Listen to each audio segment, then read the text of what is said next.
Welcome to the You Need More Money podcast. I'm your host, Matt Manero, where I come to each and every week from my studio in Dallas, Texas.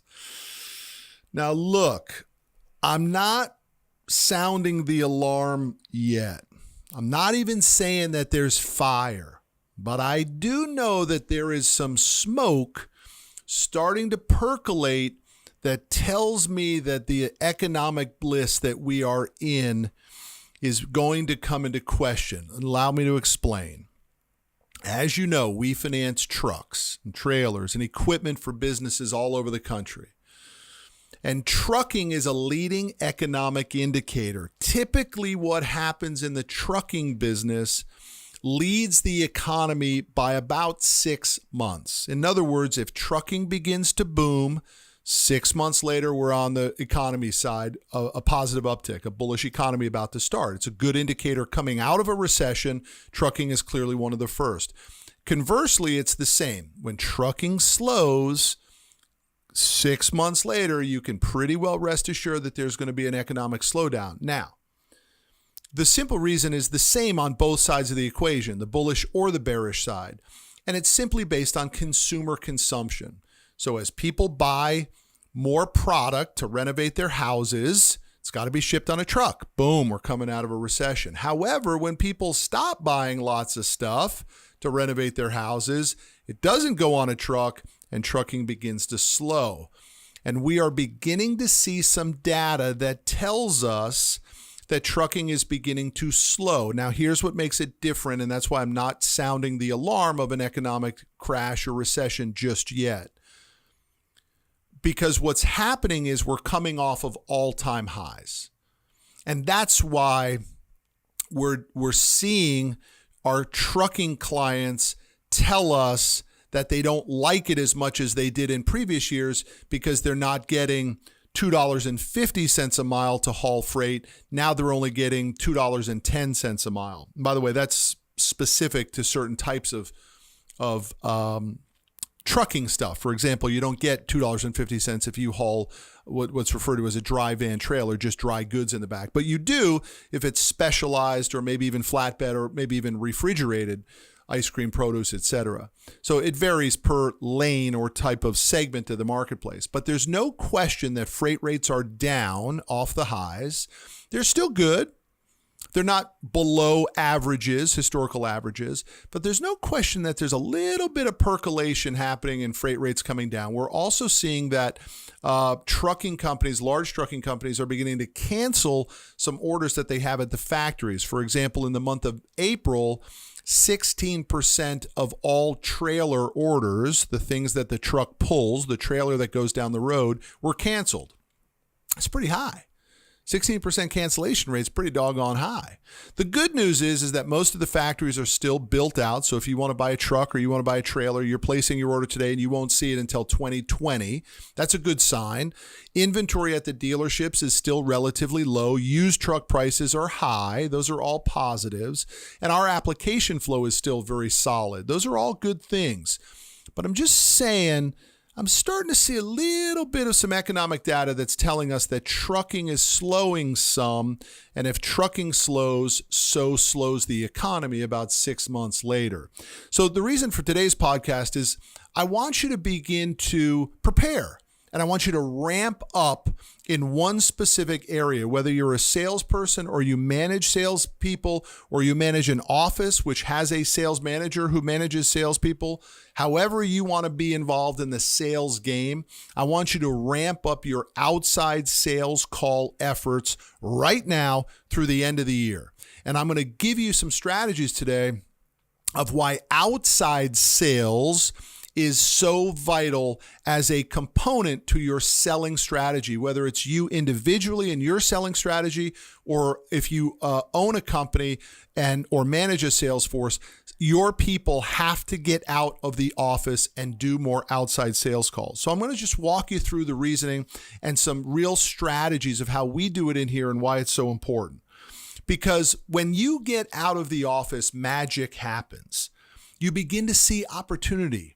You begin to get information of what's going on. It gives you a different insight on what's happening. You get to learn more about your clients when you see your clients. When I talk about outside sales calls, it could be going door to door, knocking in neighborhoods, but really what I'm talking about are strategic outside sales calls to your best clients or even your best prospects. When you go see your clients, you actually also begin to see things that you may not be able to see over the telephone, and certainly not over email communication or internet communication. When you go see that customer, you begin to see their work habits, their pain points, the good, the bad. You get to see maybe your competitors in their door more than you thought or more than you alluded to. But I think one of the best things you get to see when you're out visiting on your customers doing outside sales calls is you get to see their support staff. Now, if your client doesn't have any support staff, that tells you a story right there that he or she is probably, frantic, burning the candle at both ends. Or if they're not, maybe they're dogging it and they're not grinding like they tell you, or they're not so swamped when you call them, oh my God, I've been swamped. That's why I didn't get it to you. Well, when you go out and see them, maybe they're not that swamped. In fact, maybe the phone never rings while you're in the meeting, right? And you're saying to yourself when you leave, man, this guy's not that swamped. In fact, this guy just doesn't have a plan. He doesn't have a roadmap. He doesn't even know what the hell he's doing. But boy, he sure sounded good when I talked to him over the phone for the last 2 years. But when you get to see their support staff, it really begins to give you the lay of the land in the operation. I'm going to give you a true and totally accurate story that happened to me one time. I used to go to Batesville, Arkansas, and I would see a trucking client of ours in Batesville, Arkansas. And they were a good trucking client of ours. And let me tell you something, Batesville, Arkansas ain't an easy place to get to. I mean, it's Dallas to Little Rock or Dallas to Memphis, and then it's a good solid hour and change drive to Batesville. There are no flights that go into Batesville. It's just not an easy place to go. But I would go up there a couple times a year and I would see my client. And I would meet the staff, and I would know his secretary or his assistant, and I would know the people in the operation, and I would get to know them. I would talk to them. And I'll never forget that we were doing a big deal for this client. And just to give you an idea, it was a $100,000 profit deal for us. And we were making profit in a few different areas. There was finance income, there was decaling income, there was trade-in income. There were a number of different profit centers for us on this one deal.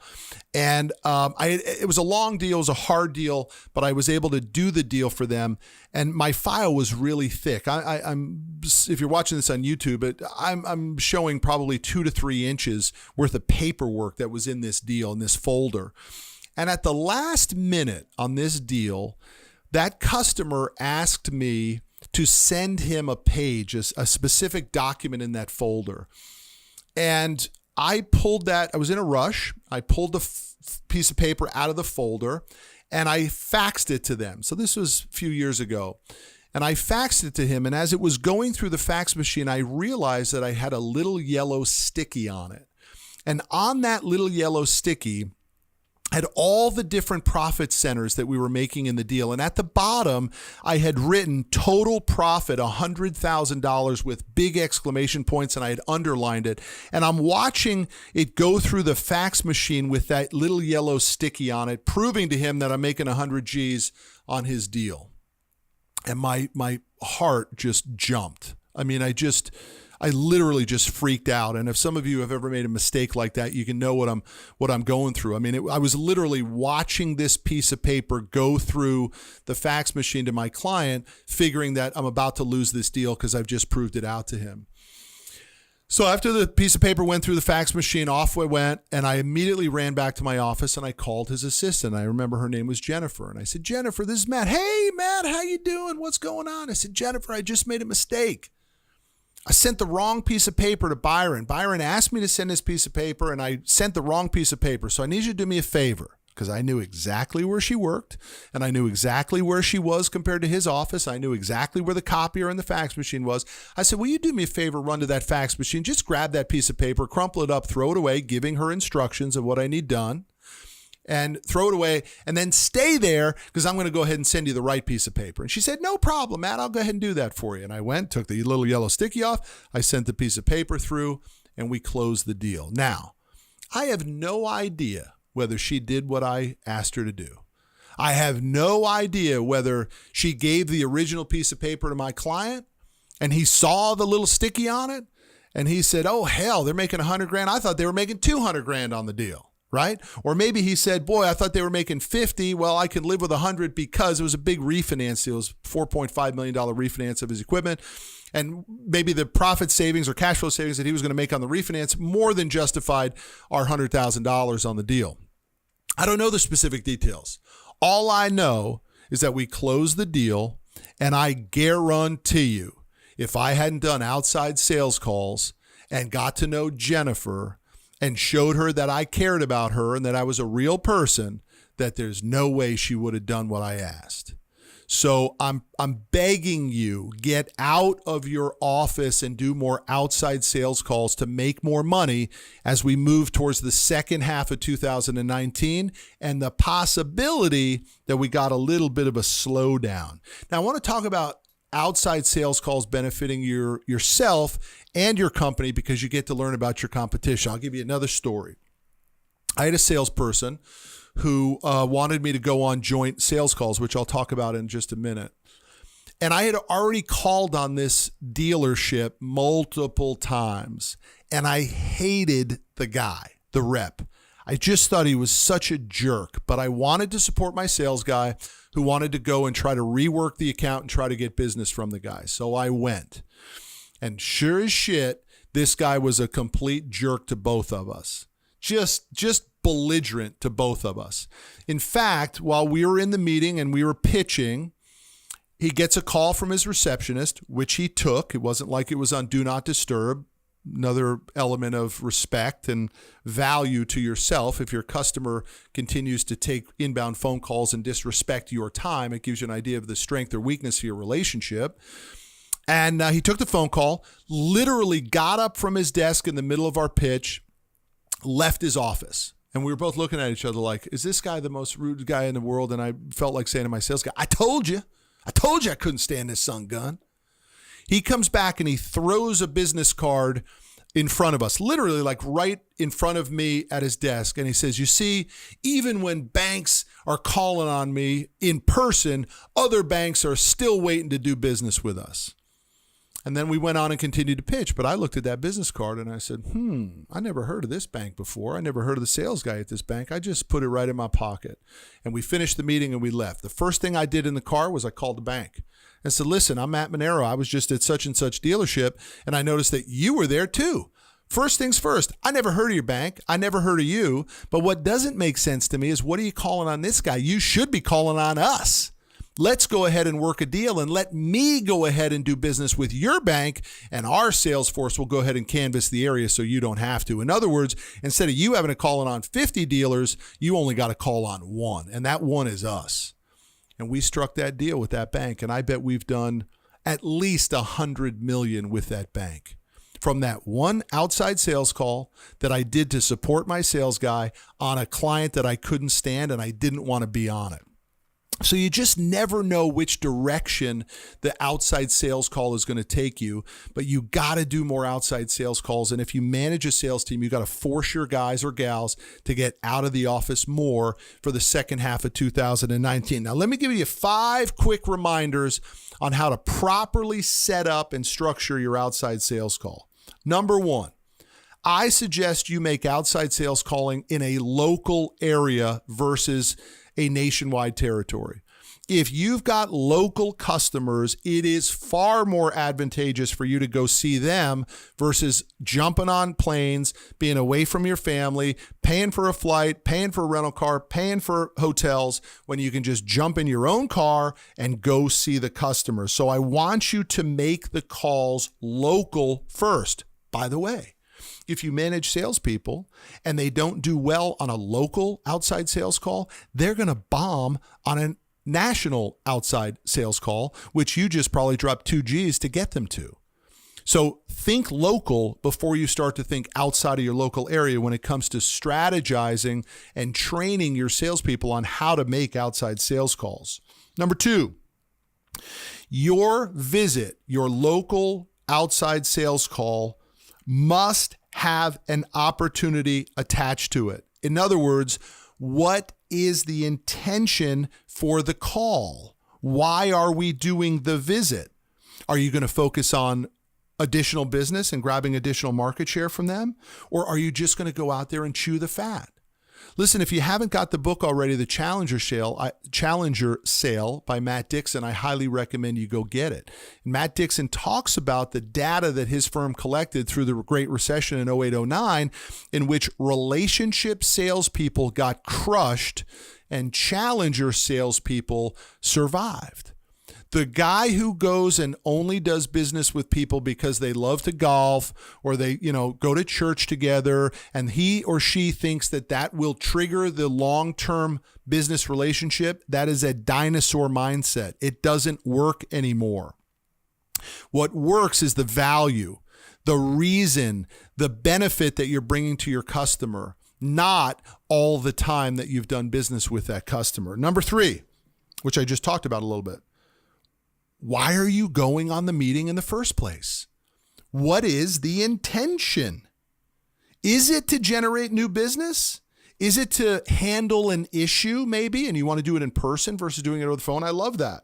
But maybe you just want to show that you care. I'm down with all that stuff. Whatever your reason is, get clarity on the reason for the outside sales call to this prospect or client before you leave the office. Chewing the fat don't work no more. Number 4, what is in it for the customer? You got to understand that you must bring value to get maximum benefit from the outside sales calls. So what's in it for the customer? Are you going to talk about an invoice or maybe a pricing increase? Maybe you want to deliver some sales articles or industry articles or some new programs that you have, and you don't want to just attach it as an email. You want to go present. But whatever it is, you got to bring value to the customer when you're on the outside sales call. It's absolutely vital to not just go there and think that just because you're there, you will get their business. It doesn't work like that. Everything is the value exchange between time, information, and money. And number 5, here are the requirements in my office for outside sales calls. I want to give them to you. Number 1, the appointments must be confirmed. In other words, the day before you're going on an outside sales call junket, spending the day outside of the office, you must confirm the appointments, because there's nothing worse than driving around town to people who blew your ass off. And the only reason they blew you off is because you didn't confirm the appointments. And why didn't you confirm the appointments? Because you're afraid they're going to cancel on you. That's why you don't confirm your appointments. But dude, people who value time and value and energy and exchange, they confirm their appointments. It's vital. Don't book the appointment last week and just show up a week later. A lot of things can change. Confirm your appointments the day before you're going on the appointment. Number 2 of subsection 5, you must make multiple visits per day. Never drive across town for one appointment. It's an absolute joke. It just shows how weak you are and how fearful your salespeople are. Never make one outside sales call. In my office, if you go to an outside, take a day for an outside sales calls, and you want to be reimbursed by our company, you want to be reimbursed for your fuel, your lunch, whatever, flights, any of that, you must have 5 confirmed outside sales calls for us before, or we won't pay your expense report. C of 5. So 3 of 5. Got to get uncomfortable, man. If you're just going to drop into somebody's office and you think they're going to show you respect, you better be ready to get your ass thrown out of that office. And I support you if you do. Go get your ass thrown out of some offices, man. There's nothing that builds thicker skin more than getting your ass thrown out of offices. You seen it, the no soliciting sign, and you blow right through it, and they still may say, did you not see the sign, no solicitors? And you say, I know, but I got so much value, I got to talk to Jim Bob. Get your ass out of here. Beautiful. Get thrown out of a few offices. And the last one on this one, be a team. Grab a coworker and go do some joint sales, outside sales calls. Go. Do it as a team, man. It makes it better, especially if your ass is getting thrown out, because they'll come on back to the office and they'll tell war stories about you. Man, I was with this guy. One time I was with one of my sales guys, And we were on an outside sales call, and I walked up, and the guy said, "Hey, fat boy, what are you doing on my property?" I'm like, "Is this guy talking to me?" And I'm right there with my sales guy, and my sales guy's starting to laugh, and I'm like, "Did this son of a bitch just call me fat boy? I don't even know who the hell this guy is. It's not even my sales call. It's your sales call, and your client's calling me fat boy?" Let me tell you something. That going around the office, that's folklore in my office. So the time that they took Matt out on sales calls, and Matt got called fat boy by the customer. Right? Dude, those are magical moments. I'm still talking about that damn story. So be a teamwork. The teamwork on outside sales calls is very, very powerful because the opposite of that is very, very lonely. Sometimes your outside sales calls are just not going to go well, and it's better if you have the support of a teammate. And when you're building out a team, if you're managing people and you're sending out 2 guys on sales calls, I like to do what I call ping pong.